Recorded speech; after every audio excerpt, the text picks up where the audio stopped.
Anunciamos este fiel compromiso de fe por la devoción que tenemos al Señor Jesús del gran poder, y pedimos desde el alma protección y bendición para toda la comunidad. Viajeros, Charaña, la nueva generación.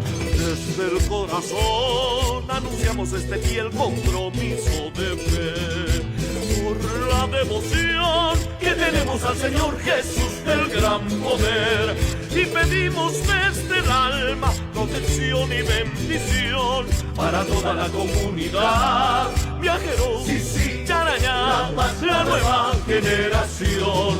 Con matracas de fidelidad afirmamos nuestra identidad, y al tirar de las polleras brilla mi fraternidad.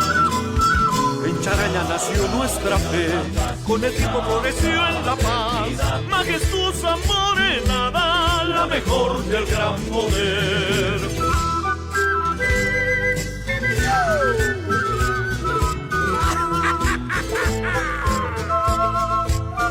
¡Llamante, compadre!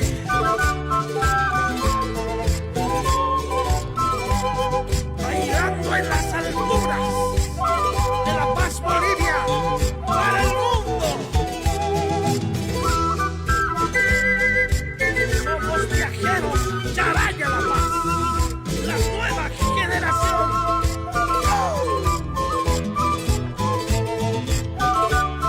Gestión 2024, compromiso de fe. David Segales y Gilda Ugarte, Santos Fuentes y Silvia Medrano, Juan Marcelo Valero, Karen Aguilera. Pasantes 2024. ¡Ah!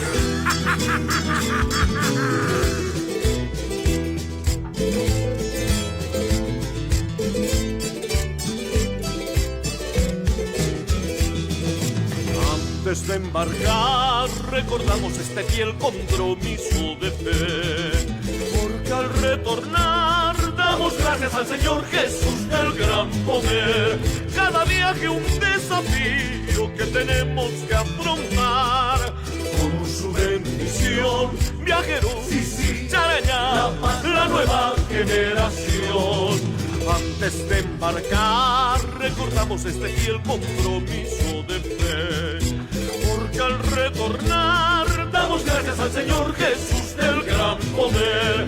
Cada viaje un desafío que tenemos que afrontar, con su bendición. Viajeros, Charaña, la nueva generación. Con matracas de fidelidad afirmamos nuestra identidad, y al tirar de las polleras brilla mi fraternidad. En Charaña nació nuestra fe, con el tiempo floreció en la paz, majestuosa morenada, la mejor del gran poder.